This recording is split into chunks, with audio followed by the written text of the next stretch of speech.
Bonsoir à tous, très heureuse de vous retrouver. Au sommaire de Ça vous regarde ce soir, ne cédez ni aux amalgames réducteurs, ni aux protections coupables. C'est par ces mots qu'Emmanuel Macron a défini sa ligne sur les violences au sein de la police et le racisme.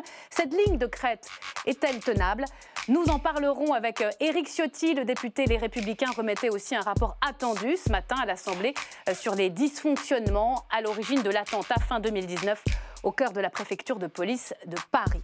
C'est une crise grave, très grave, dont on parle trop peu. Cela fait maintenant un mois que la presse n'est plus distribuée dans tout le sud-est de la France. La faute au coronavirus, mais pas seulement. La faillite de Presstalis y est pour beaucoup. Le principal distributeur de journaux en France est officiellement en cessation de paiement. Alors que va-t-il se passer pour vos magazines, pour vos journaux? Décryptage à suivre dans un instant. Enfin, le jour d'après, nouvel épisode de notre collection d'entretiens sur les leçons à tirer de cette crise sanitaire. Ce soir, l'essayiste David Jaïs nous parle du retour en force des États-nations. Voilà donc pour le programme, c'est parti. Hashtag CVR, n'oubliez pas, on y va.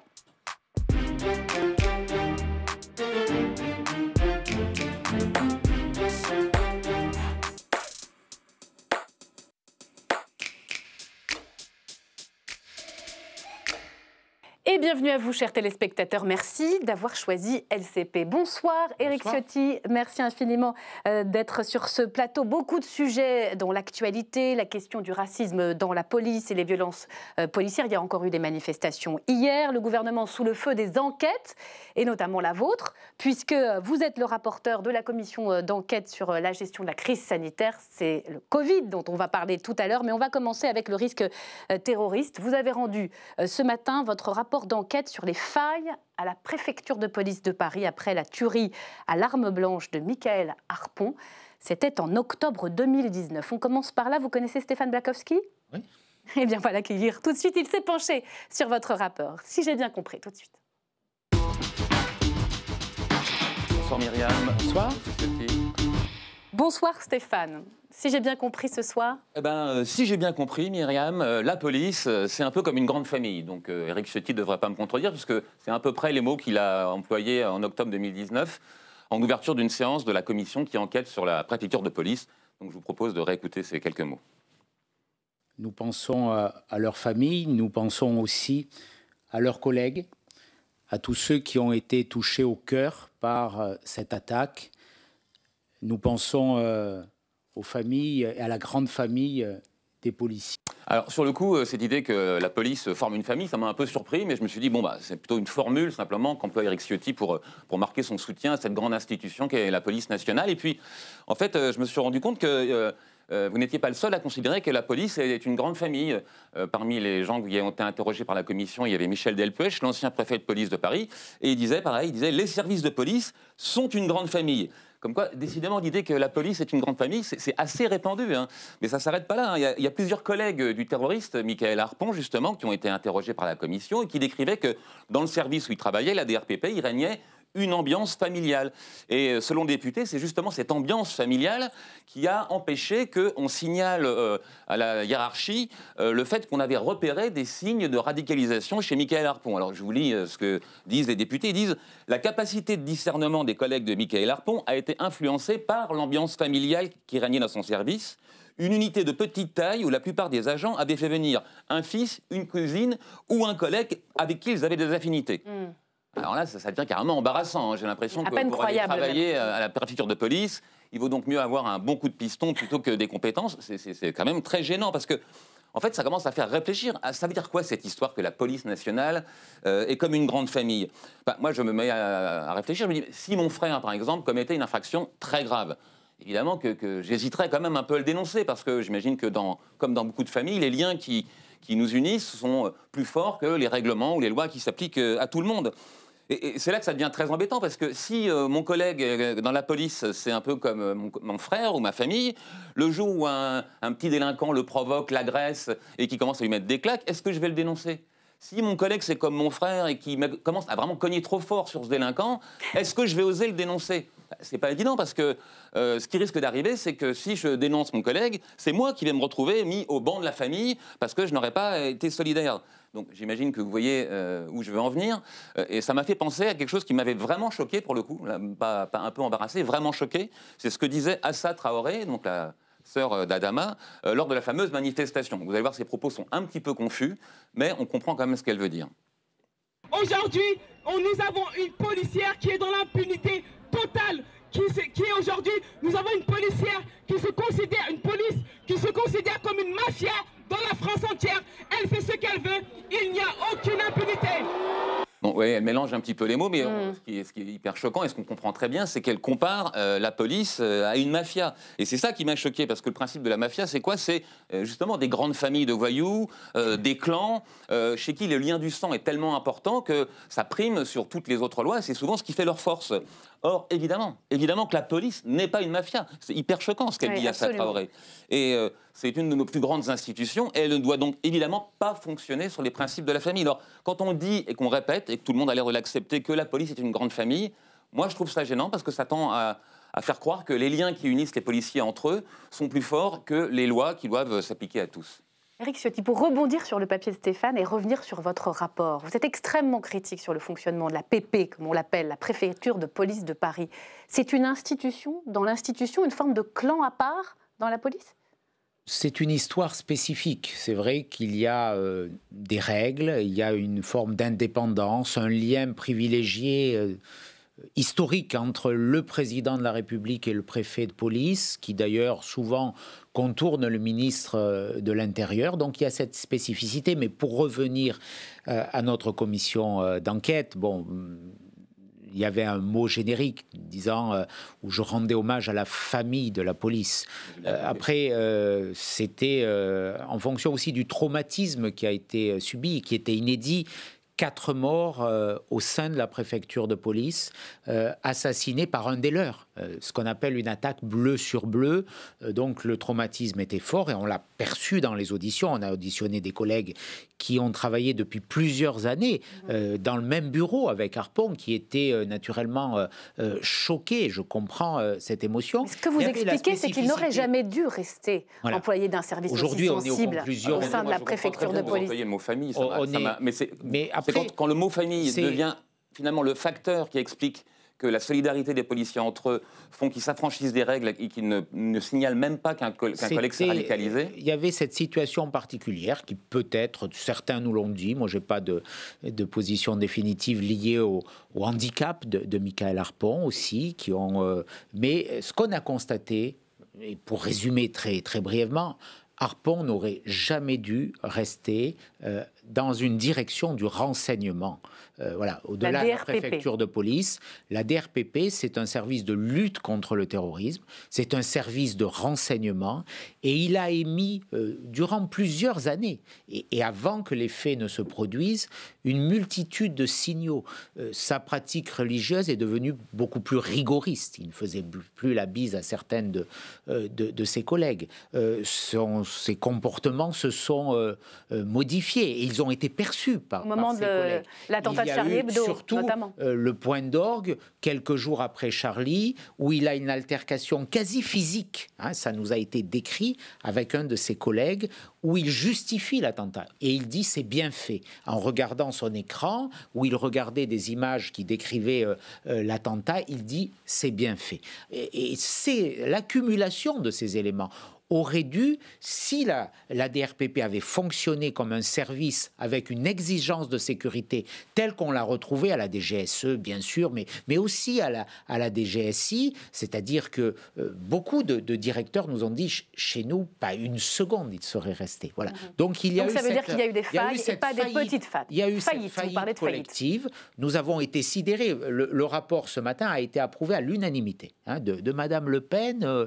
aux représentants de la France insoumise. Donc voilà, j'ai présidé une commission et avec le rapporteur Florent Boudier, nous avons été totalement en phase. Nous le sommes sur les conclusions, nous le sommes sur les propositions.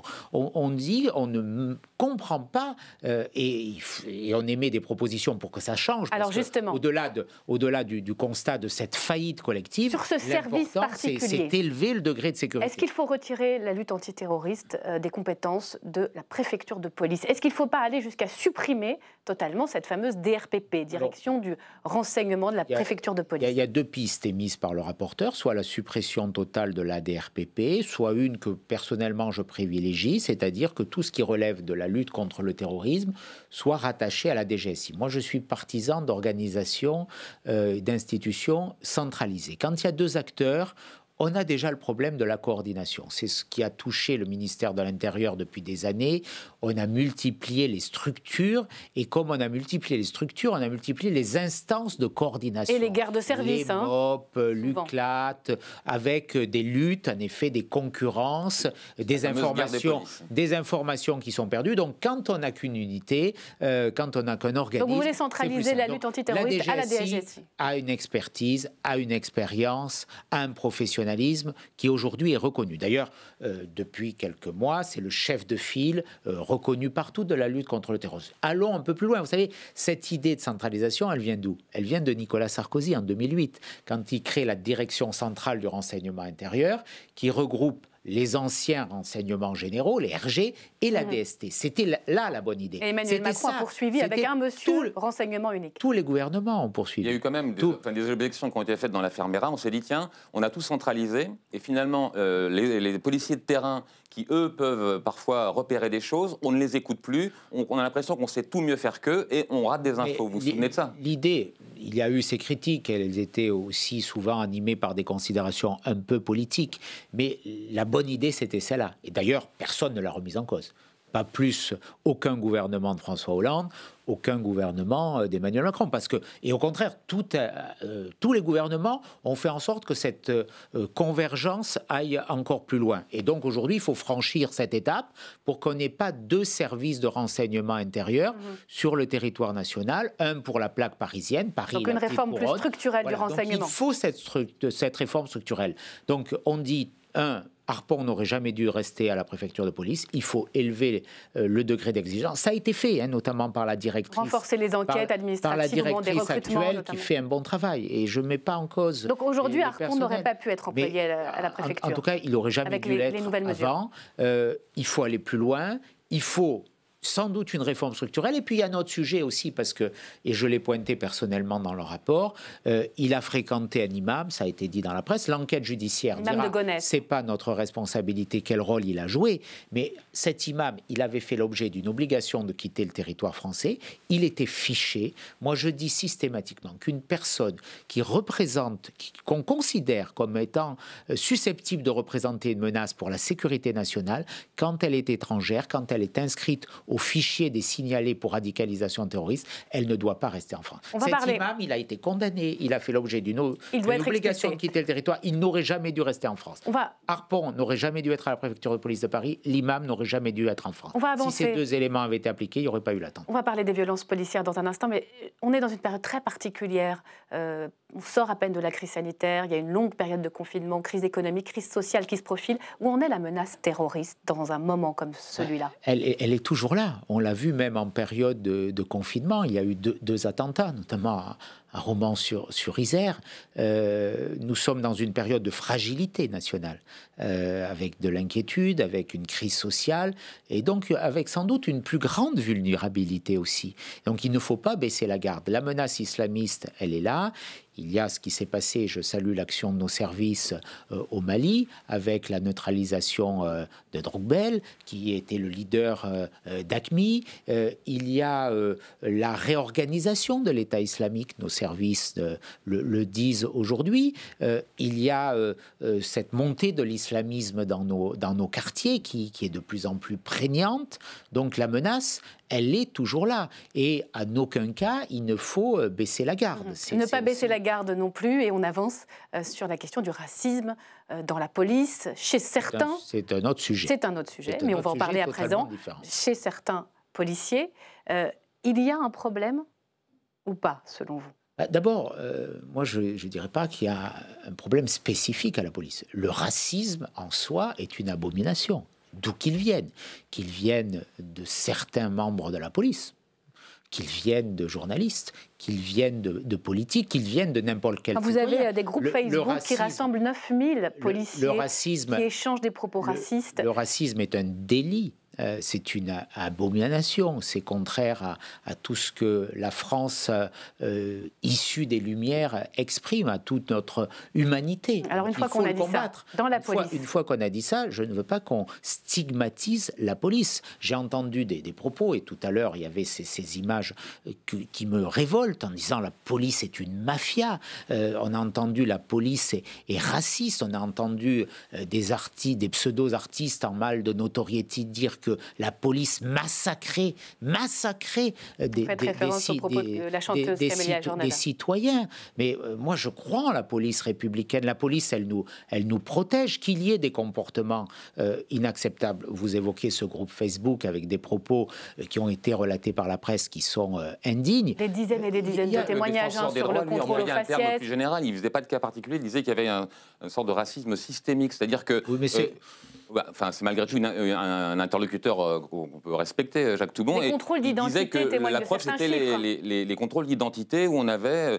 L'enquête a été faite en 2016, 20 fois plus de chances d'être contrôlé quand on était un homme, enfin un jeune homme perçu comme noir ou arabe. Jacques Toubon s'est fait une spécialité depuis quelques années, sans doute pour faire oublier sa tendre jeunesse, d'attaquer systématiquement l'institution policière. J'ai eu l'occasion de lui dire en commission des lois, c'est une appréciation qui me paraît assez éloignée de l'objectivité.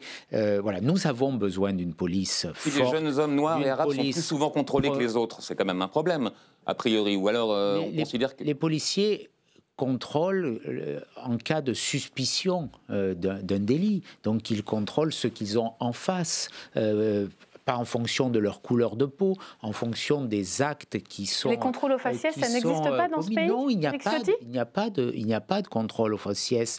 La police est républicaine, donc je récuse... Alors pourquoi vous voulez renforcer les caméras piétons, le récépissé? Justement pour sécuriser aussi les policiers, parce que nous avons vu, et vous avez raison de citer ces actes, ces propos qui choquent. Il y a eu des actes qui peuvent relever de violences individuelles, qui sont d'ailleurs sanctionnés. Il y a des enquêtes de l'IGPN, il y en a eu 1400 l'année dernière. Toutes ne débouchent pas forcément sur parce que toutes ne sont procès. Toutes ne sont pas justifiées, mais systématiquement, lorsque cela est nécessaire, la justice est saisie, il y a des révocations, il y a des condamnations. Quelle profession est aussi contrôlée que la police? Donc on ne fait rien de plus? Je pose la question. Christophe Castaner a annoncé des mesures. Je suis très favorable aux caméras piétons parce que c'est un élément de sécurité pour les citoyens, c'est un élément de sécurité pour les policiers aussi, pour sécuriser leurs procédures. Parce que très souvent, certains délinquants essaient, et malheureusement les propos sur la suspicion avérée, qui est une aberration juridique.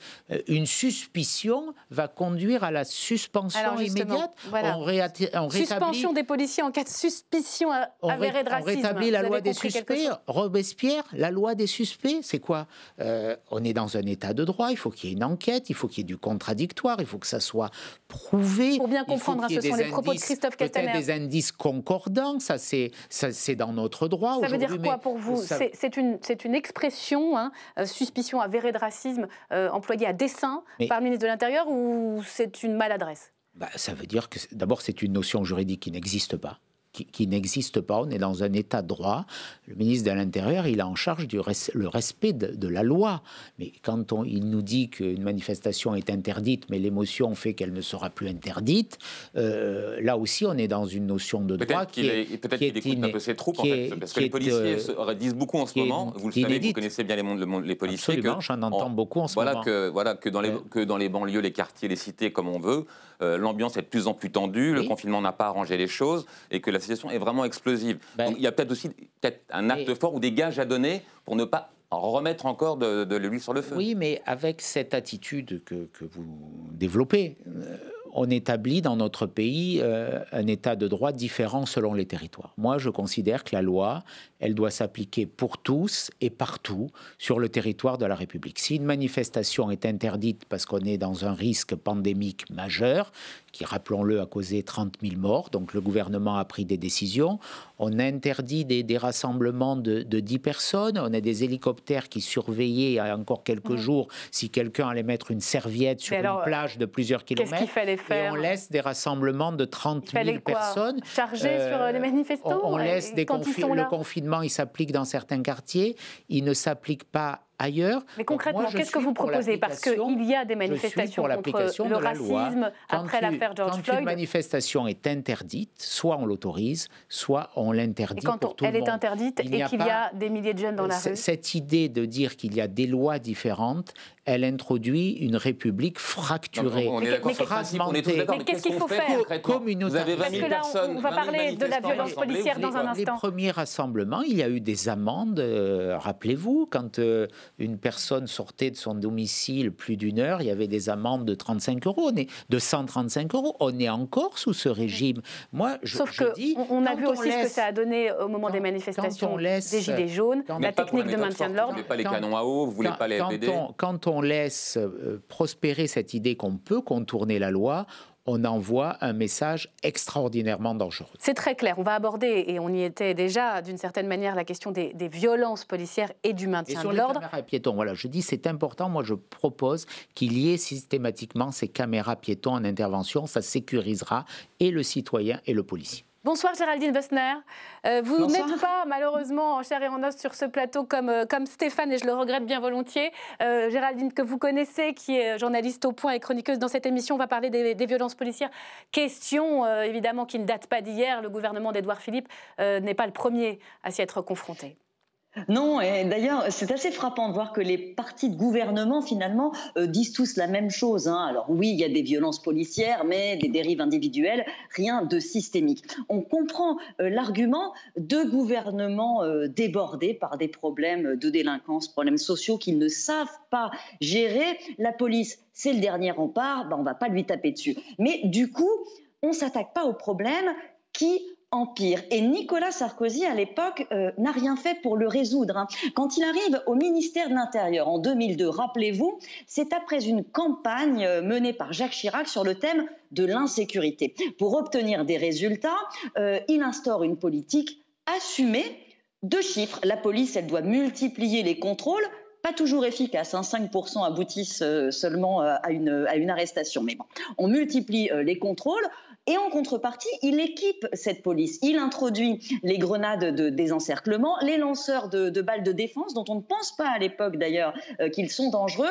Il en généralise l'usage en 2005 pendant les émeutes.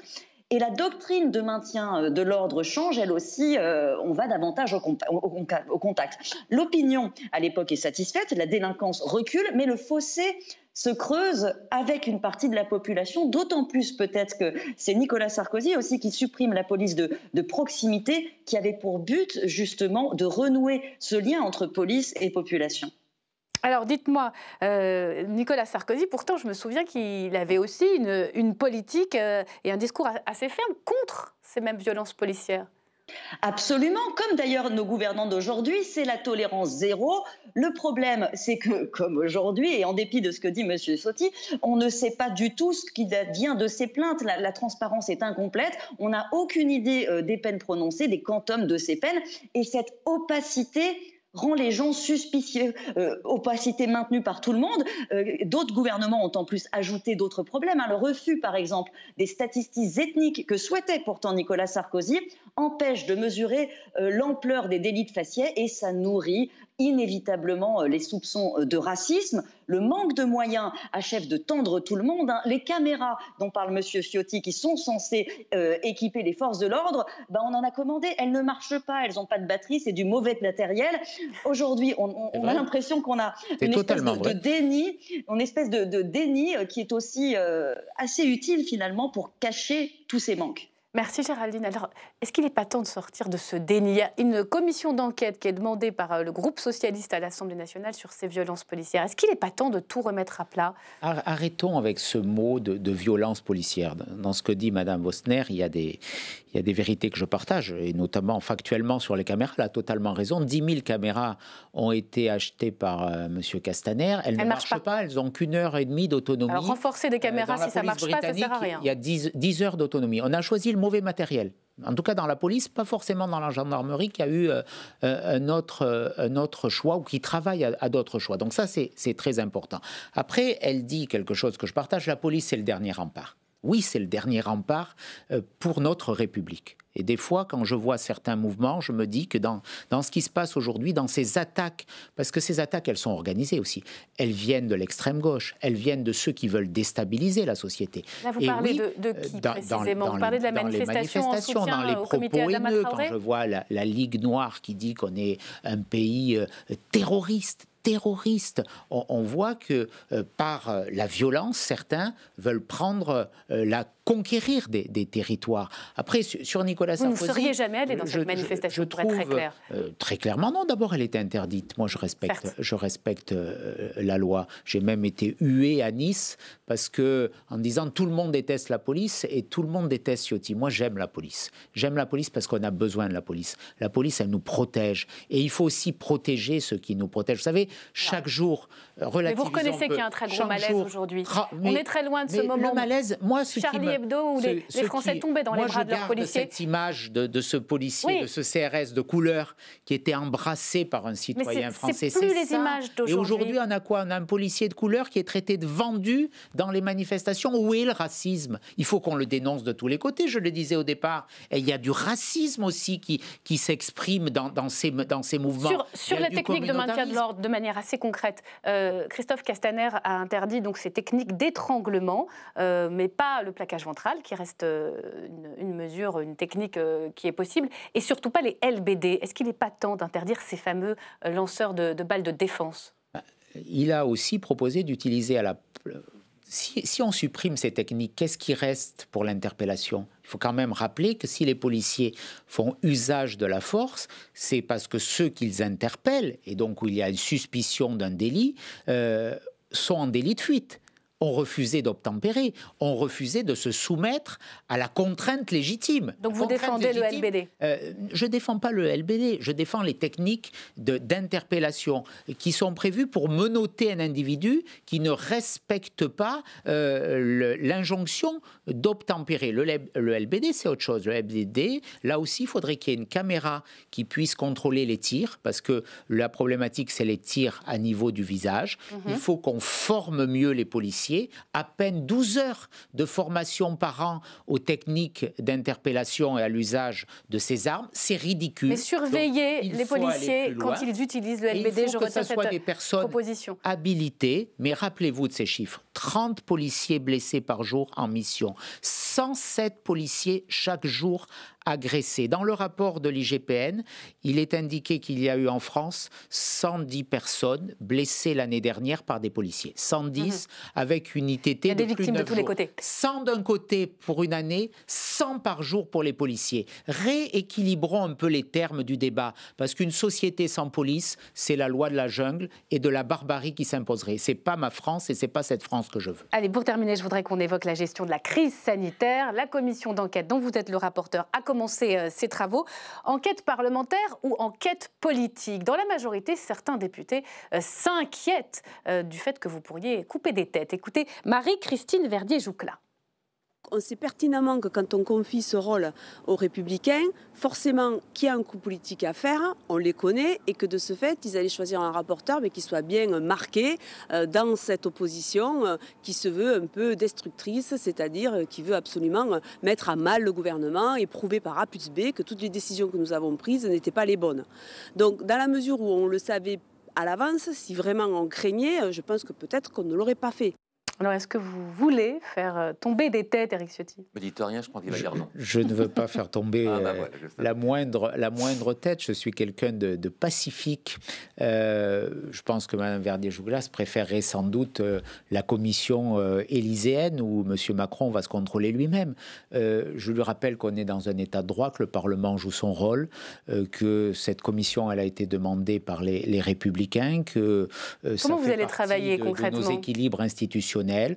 Je viens de présider la commission d'enquête sur l'attentat à la préfecture de police. On en a parlé, je vous le redis, il a été adopté à l'unanimité. Donc je crois qu'on peut travailler sereinement. C'est toujours l'état d'esprit qui m'a animé dans cet hémicycle. On n'est pas une autorité judiciaire. Nous sommes dans un équilibre de pouvoir. Nous exerçons notre devoir et notre pouvoir, notre mission de contrôle de l'exécutif. Mais vous pensez franchement que les Républicains auraient fait mieux que ce qu'a fait Emmanuel Macron et Édouard Philippe dans cette crise? Très clairement, comparons ce qui est comparable, puisque vous proposez ce débat. Regardons ce qu'a fait Nicolas Sarkozy quand il était président de la République au moment de l'épisode de la grippe H1N1. On lui a reproché d'en avoir trop fait, mais il avait commandé les tests. Nous avions à l'époque 1,7 milliard de masques. Regardez ce qu'a fait Jacques Chirac. Il avait comme ministre de la... Oui, mais justement parce qu'il y a eu ce principe de précaution. Est-ce qu'il vaut mieux se préparer et que l'épidémie, heureusement, n'arrive pas? Ou est-ce qu'il faut rester, comme cela a été fait depuis de trop nombreuses années, dans un état d'impréparation avec à peine 100 millions de masques, alors qu'il y avait des rapports en 2018 qui disaient qu'il en fallait au moins 1 milliard. Donc il faut que ce gouvernement rende des comptes. Je crois que si vous aviez vraiment eu le pressentiment que c'était important, il aurait fallu le dire avant. C'est-à-dire que de nous expliquer que vous le saviez, mais après coup, on attendrait un peu d'humilité. Non, nous ne le savions pas.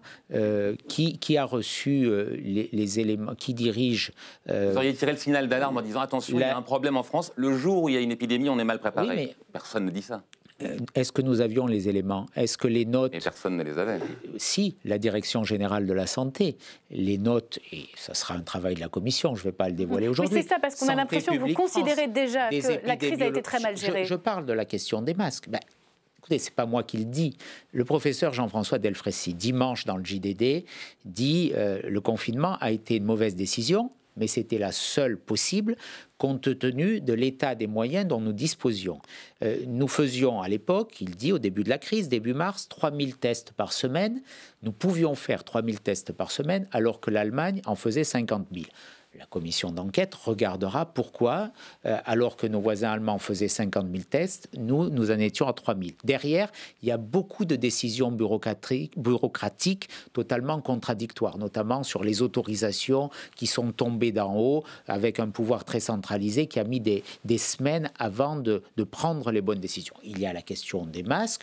Nous regarderons sereinement pourquoi, encore une fois, depuis que Xavier Bertrand avait mis le plan pandémie, qui a été le plan avec une vraie doctrine, sous la présidence de Jacques Chirac en 2005, c'était la grippe aviaire. Donc vous regarderez la gestion. Les Républicains sont au pouvoir depuis 10 ans. Ce qui est bien, ça fait 10 ans pendant lesquels vous n'étiez pas responsabilité. C'est qu'on va pouvoir aussi... On ne pourra pas vous faire d'approche. C'est sûr qu'il va y avoir du match. En tout cas, il n'y a pas de reproche à faire. On peut, vous savez, moi, je suis prêt à faire des comparaisons sur la gestion de la crise économique, sur la gestion des crises sanitaires, sur la façon dont on a protégé les Français face à la délinquance. Vous savez, je pense que les Républicains n'étaient plus au pouvoir et le pays, malheureusement, porte ses conséquences. Voilà. Pour ça, peut-être qu'il faudrait qu'on revienne. Très impatient de retrouver le pouvoir. Merci beaucoup, Éric Ciotti. Ce qui est bien, c'est que sur LCP, on va pouvoir suivre minute par minute chacune de ces auditions de la commission d'enquête. Donc, vous êtes le rapporteur sur le Covid-19 et la gestion par le gouvernement de cette crise sanitaire. On va maintenant s'intéresser à une date, le 10 juillet prochain. C'est la date que le gouvernement a finalement choisie pour sortir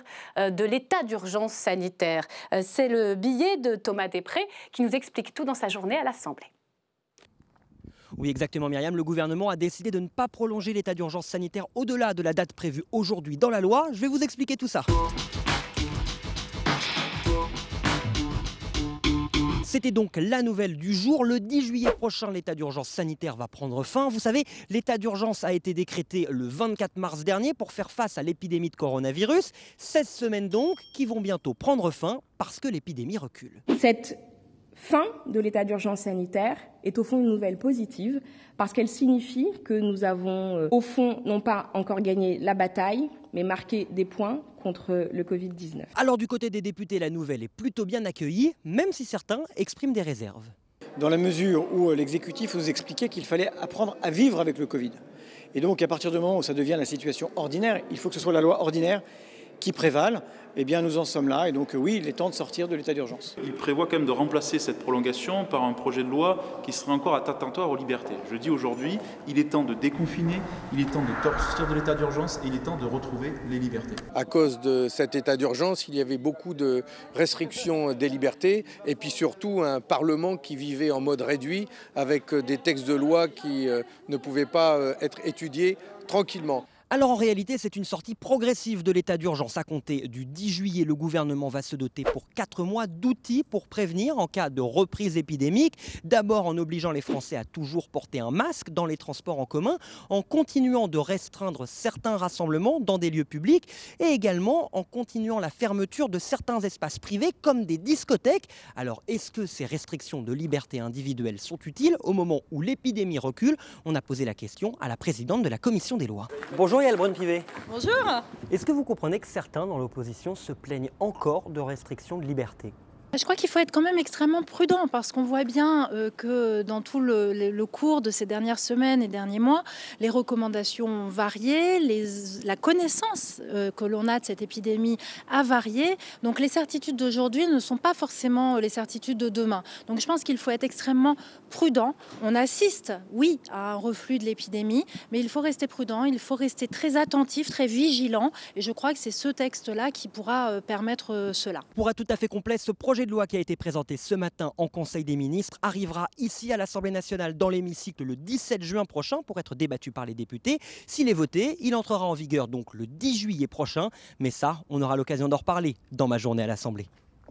Allez, cette question à présent. Et s'il n'y avait bientôt plus de quotidiens ni de magazines dans nos kiosques? La menace est sérieuse, pas seulement à cause du coronavirus, mais également à cause de la faillite de Presstalis. Qu'est-ce que c'est Presstalis? Pourquoi il est en crise, en grève d'ailleurs, avec la CGT du livre? C'est un dossier complexe, c'est un dossier très important parce que c'est un drame qui se joue pour les lecteurs que nous sommes, pour les kiosquiers, pour les éditeurs, les journalistes. On en parle avec vous, Frédéric Casgrain. Bonsoir. Bonsoir. Merci d'être là. Vous êtes le directeur de la publication de l'hebdomadaire Marianne et le président de la coopérative de distribution des magazines, actionnaire majoritaire de Presstalis. Vous dialoguez ce soir avec Pierre-Yves Bournazel. Bonsoir, député Agir Ensemble de Paris. Et vous avez écouté ce matin le PDG de Presstalis qui était auditionné à l'Assemblée. Je vous donne la parole dans un instant. Juste après cette mise au point, on en a besoin tout de même en images signées Clément Perrault et Nathalie Guilloire. Sisteron, dans les Alpes de Haute-Provence. Bienvenue dans une maison de la presse, pratiquement sans presse. Voilà un rayon actuellement de quotidiens nationaux, absolument vide. Quelques hebdomadaires, c'est tout ce qu'on a. Voilà. Des titres phares comme l'Équipe qui sont absents de nos rayons depuis plus de 4 semaines. C'est entre 15 et 20% de moins de chiffre d'affaires pour le produit presse. En sortie de confinement, où c'est qu'on avait déjà fait des chiffres pour le mois de mars, moins 62%, pour le mois d'avril, moins 68%. On voyait un petit peu avec espoir cette période qui arrivait de déconfinement et c'est catastrophique. Dans tout le sud-est, comme ici à Marseille, des milliers de points de vente sont dans la même situation. Dans les arrière-boutiques, des invendus s'entassent dans l'attente d'être remboursés aux marchands de journaux. À l'origine de cette situation, les difficultés financières de Presstalis. Le principal groupe français de distribution de presse est en redressement judiciaire. Un plan de sauvetage est proposé. L'État mettrait plusieurs millions d'euros sur la table. Le PDG du groupe est venu le défendre ce matin devant les députés de la Commission aux affaires culturelles. Le nouveau Presstalis va démarrer avec un nouveau bilan remis à zéro et une trésorerie positive grâce aux apports de l'État, encore une fois. Dans les jours qui viennent, le tribunal de commerce de Paris examinera les offres de reprise de Presstalis et nous espérons que la nouvelle structure sera opérationnelle au plus tard début juillet. Des propos qui n'ont pas totalement rassuré les députés, échaudés depuis longtemps par la gestion du groupe. L'histoire de Presstalis de ces 15 dernières années pourrait s'apparenter à une longue descente aux enfers. Les plans sociaux succèdent aux décisions judiciaires et rien n'y fait. La société n'arrive pas à se relever. Et la crise de Presstalis n'est pas nouvelle. La principale messagerie, la seule à assurer la distribution des quotidiens, est toujours dans une situation très critique. Et la période qui s'ouvre est définitivement celle de la dernière chance. Au-delà des vendeurs de journaux, le sauvetage de Presstalis sera décisif pour l'avenir de la presse, déjà fragilisée. Ce qui est grave, c'est qu'on fait mourir par le bas, c'est-à-dire par la base, par les points de vente. Si les points de vente demain n'arrivent pas à survivre, comment la presse va se reconstruire dans cette région? C'est ça qui est très très grave. Moi, si le point de vente, il vend plus mes magazines, je suis mort en fait. Je vais pas aller les vendre moi tout seul dans mon petit coin, j'en vendrai 3. C'est ce vendredi que le tribunal de commerce de Paris devrait se prononcer sur le plan de sauvetage. Alors, avant de parler d'un plan de sauvetage, on va essayer de comprendre ce qui se passe, le diagnostic de la situation. Frédéric Casgrain, expliquez-nous ce qui se passe sur le terrain. Un quart du territoire qui n'a plus de journaux, c'est pas rien, c'est un drame pour l'information. Qui est entraîné dans la faillite de Presstalis? Qui souffre le plus aujourd'hui? Alors, qui souffre le plus dans le temps présent, ce sont les diffuseurs de presse. Les diffuseurs de presse de tout le couloir rhodanien et de toute la zone de Marseille ne sont pas livrés depuis maintenant 4 semaines. Donc ce sont des gens qui, pendant la période du confinement, ont bossé vraiment de manière extrêmement... avec des horaires difficiles. Parce que les kiosques sont restés ouverts, d'utilité publique. Et moi, en tant que représentant d'un journal comme Marianne, je peux vous dire que nous en sommes très heureux parce qu'on a très bien vendu pendant cette période-là. Mais depuis le déconfinement? Depuis le déconfinement, la liquidation des dépôts, c'est-à-dire des gens qui livraient ces points de vente, a entraîné donc des mouvements de grève assez sauvages, puisque des dépôts ont été attaqués, des camions de journaux ont été attaqués. C'est la CGT du livre qui s'est mis en grève. 500 personnes sur le carreau pour Presstalis, et ça a entraîné... Il faut aussi reconnaître que le licenciement de ces gens-là a été fait de manière assez brutale. Du jour au lendemain, ils ont appris qu'ils perdaient leur boulot. Et bien sûr, c'est comme une poudrière. On sortait d'une période de confinement où tout le monde avait énormément travaillé, et on se retrouve en plein déconfinement. On leur dit du jour au lendemain, ils ont appris un vendredi à 15h que ça s'arrêtait pour eux. Et donc certains dépôts ont été attaqués. Certains dépôts attaqués, et les marchands de journaux ne sont plus livrés. Donc les kiosquiers souffrent évidemment, on le comprend. Et ensuite, toute la chaîne, bien sûr, toute la chaîne de distribution, nous, en tant qu'éditeur, on perd bien sûr nos ventes sur ces territoires-là. En plus de la chute de la maison Presstalis. Parce que la chute de la maison Presstalis, c'est une créance de 120 millions d'euros qui est perdue pour les éditeurs. Alors il faut expliquer, puisque vous êtes actionnaire, c'est une coopérative, actionnaire majoritaire, 75% pour les magazines. Voilà. Au fond, Presstalis vous doit de l'argent. Combien? L'argent que le client donne dans un kiosque pour payer son journal, il y a une partie qui revient à l'éditeur. Et là, cet argent, Presstalis l'a confisqué et l'a perdu, tout simplement. Donc, les éditeurs de presse, quotidiennes et magazines, ont une créance d'à peu près 120 millions d'euros. 120 millions d'euros 120 millions d'euros qu'ils ne reverront jamais. Donc ça veut dire que pendant toute cette période, vous saviez qu'au fond, vous alliez vendre à perte. Enfin, vous éditez des journaux toute la période sans du gagner. Confinement. Exactement. Donc, ce qui va se passer... Alors que vous avez augmenté les ventes. Bien sûr. Parce que pendant le confinement, les Français ont lu cette presse n'est pas arrivée. Cette presse est arrivée dans les points de vente, mais l'argent n'est pas remonté. Alors quand vous êtes un éditeur indépendant, c'est-à-dire c'est votre petite entreprise, vous êtes comme Franck Hanès, vous êtes comme Adélaïde de Clermont-Tonnerre pour Point de Vue, ou comme un certain nombre d'éditeurs. Vous êtes propriétaire du journal. Et vous êtes propriétaire du journal et vous ne recevez pas. Donc, vous allez perdre 1, 2 ou 3 millions d'euros dans votre résultat d'entreprise. Eh bien, pour certaines entreprises, c'est la mort assurée aussi. Quand vous êtes appuyé par un grand groupe industriel, comme sont un certain nombre d'éditeurs de presse en France, là, pour eux, c'est une mauvaise année, mais l'année prochaine sera peut-être meilleure. Vous avez un ordre de grandeur. Combien de magazines en France, petits magazines, risquent de mourir de cette crise? On estime autour de 30% des magazines qui pourraient ne pas se relever de cette opération. Voilà. Pierre-Yves Bournazel, pourquoi personne n'en parle? Quand même un quart du territoire qui n'a pas accès à la presse, le droit à l'information, les lecteurs sont pénalisés. On a parlé des kiosquiers. Il y a une indifférence générale. C'est dramatique ce qui se passe. Oui, on en parle ce soir, on en a parlé ce matin à l'Assemblée nationale. Il y a un sujet financier qui vient d'être évoqué, et il faudra d'ailleurs regarder de près ce qui s'est exactement passé, parce qu'il y a eu quand même des déconvenues successives dans la gestion de Presstalis. Il y a une question économique et sociale, qui est la question des éditeurs, des diffuseurs et de leurs salariés. C'est une question quand même essentielle. Et puis, il y a une question de vision la société dans laquelle on veut vivre, qui évidemment s'attache à la liberté de s'informer, à la liberté de la presse. Et ces sujets nous préoccupent. C'est la raison pour laquelle, avec d'autres collègues, ce matin, nous les avons relayés. Moi, je suis très attaché, par exemple, aux points de vente, aux marchands de journaux, aux kiosquiers, qui sont évidemment des éléments essentiels de notre cohésion sociale, qui rendent beaucoup de services aussi, qui sont très utiles dans nos quartiers. Je suis inquiet pour leur avenir. Et donc, évidemment, la situation actuelle les fragilise encore plus. Il faut les soutenir.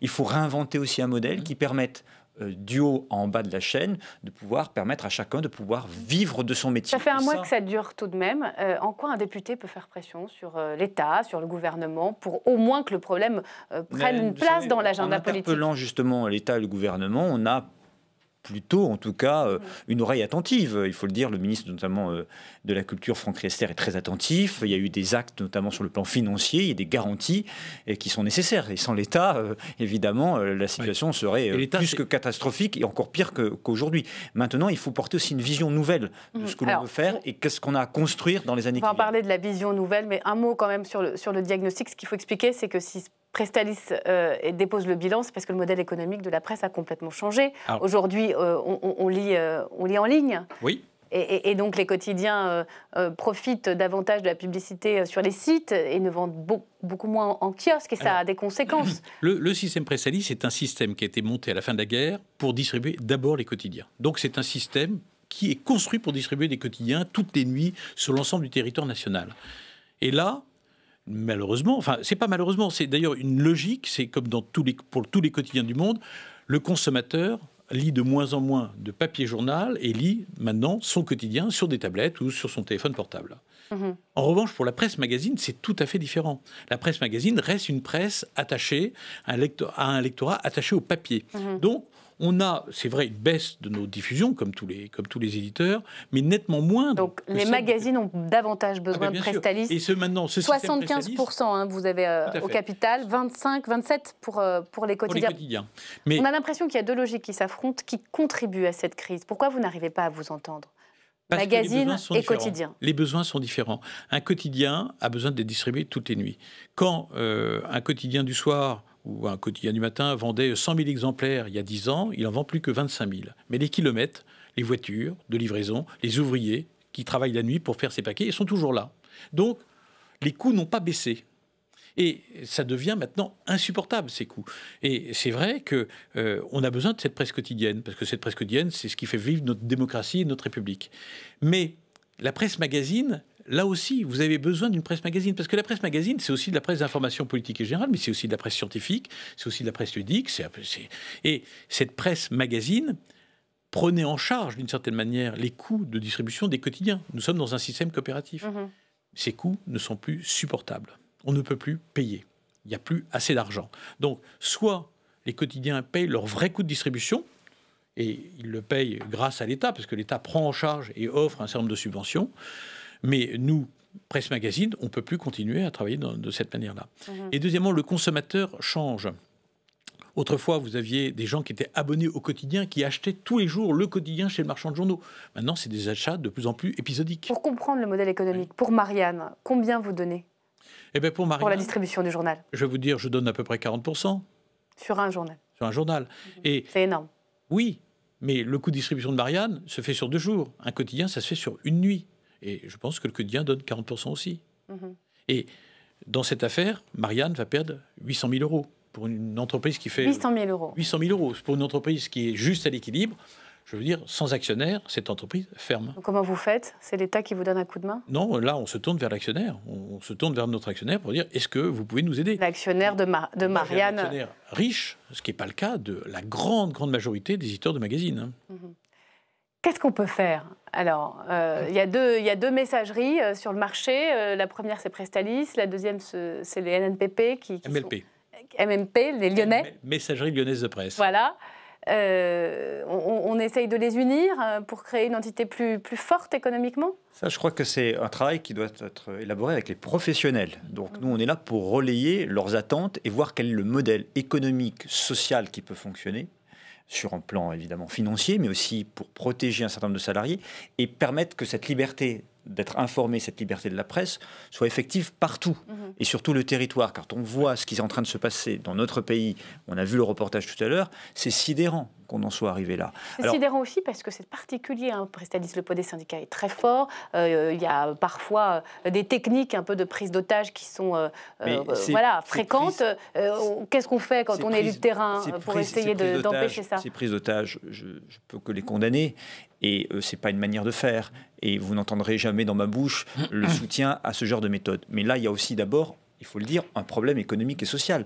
Et que des personnes à qui on explique que leur emploi est terminé et que le système n'est plus viable, forcément, ça va créer des problèmes et des tensions. Donc je crois qu'il faut s'attaquer aux racines du problème, de poser le diagnostic, comme on a essayé de le faire et comme on l'avait très bien fait tout à l'heure, regarder avec tous les acteurs et les professionnels comment, du début à la fin de la chaîne, on peut permettre à chacun de pouvoir travailler et de vivre de son travail-là. Le PDG de Presstalis... Il y aura besoin de soutien, évidemment, de l'État, mais on a aussi besoin que les partenaires privés s'engagent aussi, parce que c'est aussi une vision de la société. Et puis, il y a des nouveaux enjeux. Il y a l'enjeu écologique, notamment, dont on pourrait parler sur la question des invendus.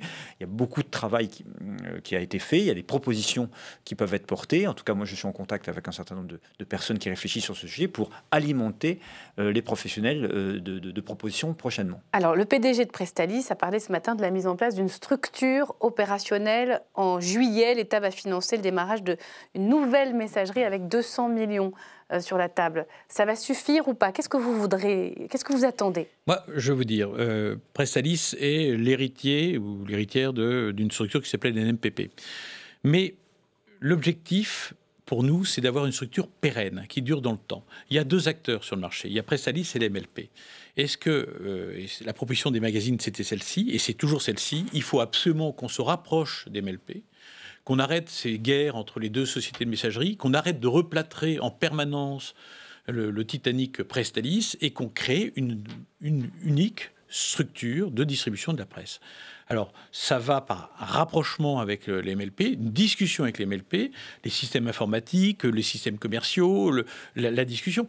Le syndicat du livre, il est là. Qu'est-ce qui peut nous reprocher à nous, éditeurs, le syndicat du livre? C'est de ne pas avoir une vision pour l'avenir. Parce que de leur dire, vous êtes licencié, vous partez, mais sans leur expliquer la vision qu'on a sur la structure, c'est extrêmement frustrant et c'est violent.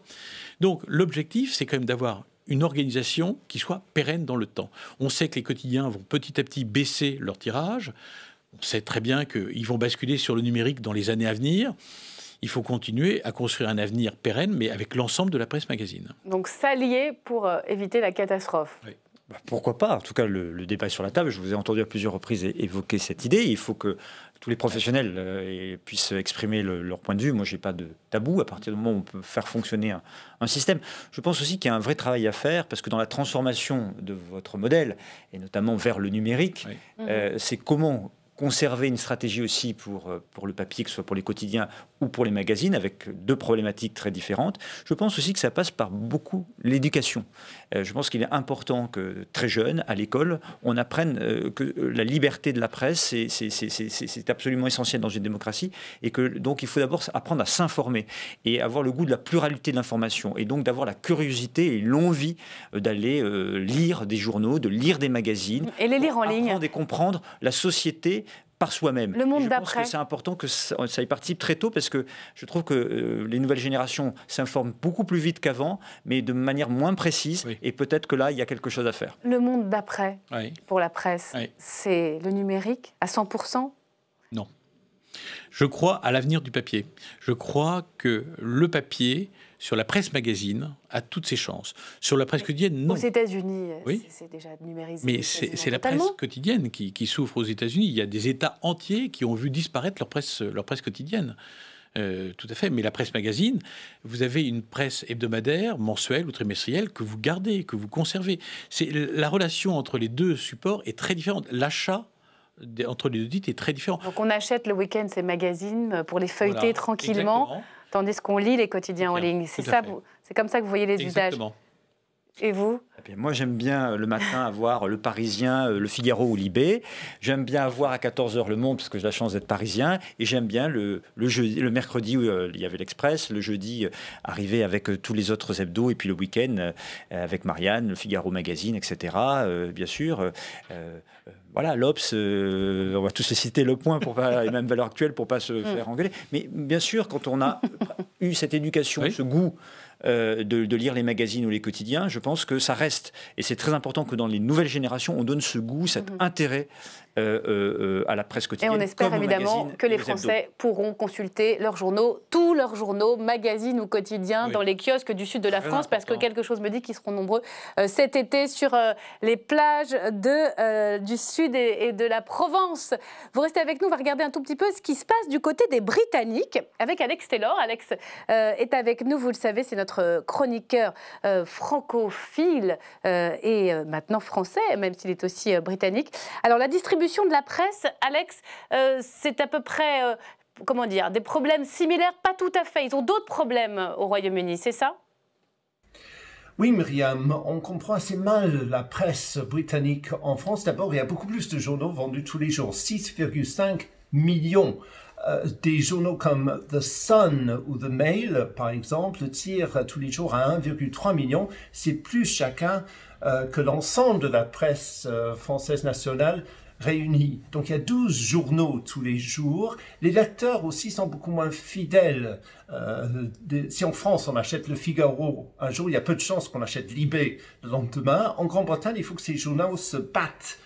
C'est pour ça que les unes sont souvent beaucoup plus racoleuses et que les opinions sont plus fortes. C'est une presse d'opinion en Grande-Bretagne. On l'a vu surtout avec le Brexit où 80%, je parle en termes de circulation, de la presse était pour le Brexit. Donc c'est cela, donc c'est cela votre revirement? Oui, il y a eu d'abord quelques changements de propriétaire tout simplement. Le plus spectaculaire, c'est The Express. Si vous tapez dans Google The Express et le mot migrant, vous allez tomber sur des unes assez racistes pendant des années. Sur les migrants en Grande-Bretagne, eh bien, changement radical de temps, parce que le nouveau rédacteur en chef, Gary Jones, a dit qu'il n'arrivait pas à dormir quand il pensait à tout ce racisme. Donc le journal publie désormais quelques articles, même sympathiques, sur tous ces gens venus d'ailleurs qui nous aident dans les hôpitaux et accueillir nos fruits et légumes. Puis, le Corona est passé par là aussi pour The Mail, par exemple, le grand pitbull du Brexit qui a beaucoup boosté Johnson dans les élections et qui maintenant, cette semaine, fait un article sur la débâcle de sa gestion de la crise Corona. Et puis, je suis tombé des nues ce week-end dans ce journal qui a tant fait pour le Brexit, qui ose lancer une pétition signée par une brexiteuse, l'ex-ministre de l'Agriculture en Grande-Bretagne, pétition contre les poulets au chlore et l'abaissement des normes britanniques, c'est-à-dire européennes, dans la nourriture. Il faut parfois aussi chercher la femme, parce qu'il faut savoir que l'une des plumes les plus renommées de ce Daily Mail s'appelle Sarah Vine, qui est l'épouse du ministre Michael Gove, qui lui se verrait bien un jour à la place du dit Johnson. Donc, comme on dit en anglais, look for the woman. Merci Alex. Ça peut être ça, notre avenir, une presse d'opinion, une presse très très marquée politiquement, comme au Royaume-Uni? Alors, au Royaume-Uni, vous avez... Parce que Marianne, c'est un peu sa voix aussi. Hein, oui, mais elle n'est pas caricaturale. Marianne est un journal réfléchi. Lorsque vous regardez la presse britannique, vous avez une presse quotidienne, des tabloïds qui sont extrêmement agressifs, hein, avec, sans vergogne. On pensait que la rédactrice en chef est la femme d'un... Enfin, vous dites que c'est quand même assez... On ne verrait pas ça en France, enfin, on éviterait peut-être. On l'espère en tout cas. Mais en revanche, nous avons, nous, en France, une presse magazine beaucoup, beaucoup plus riche que... nous sommes le pays au monde où nous avons la plus forte densité de presse magazine. C'est-à-dire que vous avez des titres sur tout en France. Et c'est une vraie richesse. C'est-à-dire que vous avez une presse quotidienne nationale qui se résume à une dizaine de titres. Vous avez une presse quotidienne régionale qui est présente aussi, qui est très présente. Et vous avez une presse magazine extrêmement riche. On a un pays... de pluralisme. Oui, on a un pays très riche. Merci beaucoup. Merci à vous. Il faut soutenir la presse parce il faut l'acheter, il faut la lire. Les lecteurs étaient nombreux, mais malheureusement les annonceurs ont un peu quitté la scène pendant la crise sanitaire. En France, on a une presse quand même plurielle et de qualité, très franchement. Voilà. Le modèle britannique, je ne le connais pas bien, mais de ce que j'en comprends quand même, je crois que notre modèle est quand même meilleur. Merci beaucoup. Merci messieurs pour ce décryptage de ce sujet complexe, mais ô combien important. C'est la fin de cette émission. On vous promet de diffuser le jour d'après, comme prévu avec David Jayes, sur le retour en force des États-nations. On le fera dès demain sans faute. Très belle soirée documentaire sur LCP et à demain.